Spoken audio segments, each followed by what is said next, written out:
প্রাকৃতিক সৌন্দর্যতা বৃদ্ধি, প্রকৃতির ভারসাম্য রক্ষা, বজ্রপাত থেকে আমাদের পরিবেশকে রক্ষা করার জন্য যতগুলো গাছ ভূমিকা পালন করে থাকে তার মাঝে তাল গাছ অন্যতম।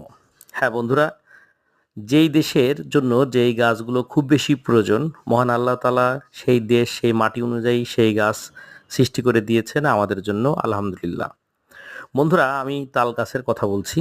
রাস্তার দুপাশ দিয়ে অথবা বাড়ির আঙিনায় কিংবা আবাদি জমির ধার দিয়ে বা যে কোনো গ্রাম্য রাস্তার পাশ দিয়ে যদি তাল গাছ রোপণ করেন, একদিকে যেমন সেখানকার পরিবেশ দেখতে নান্দনিক হবে, অন্যদিকে নানাবিধ উপকার কিন্তু আমাদের জন্য হবে। প্রথমত, তাল গাছ অত্যন্ত শক্ত জান বললে ভুল হবে না, সহজে মারা যায় না এবং তাল গাছ যে কোনো পরিবেশে নিজেকে খাপ খেয়ে নিতে পারে, সহজে মরবে না। অযত্ন অবহেলায় কিন্তু তাল গাছ বেড়ে ওঠে এবং তাল গাছের পাতা আপনারা হয়তো জানেন অত্যন্ত মজবুত, শক্ত, প্লাস্টিকের মতো।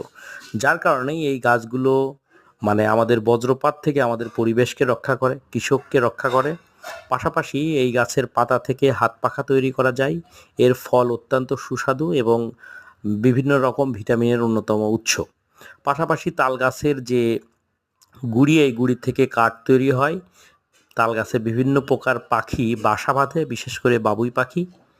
সব মিলিয়ে আমার মনে হয় আপনি তাল গাছ রোপণ করতে পারেন।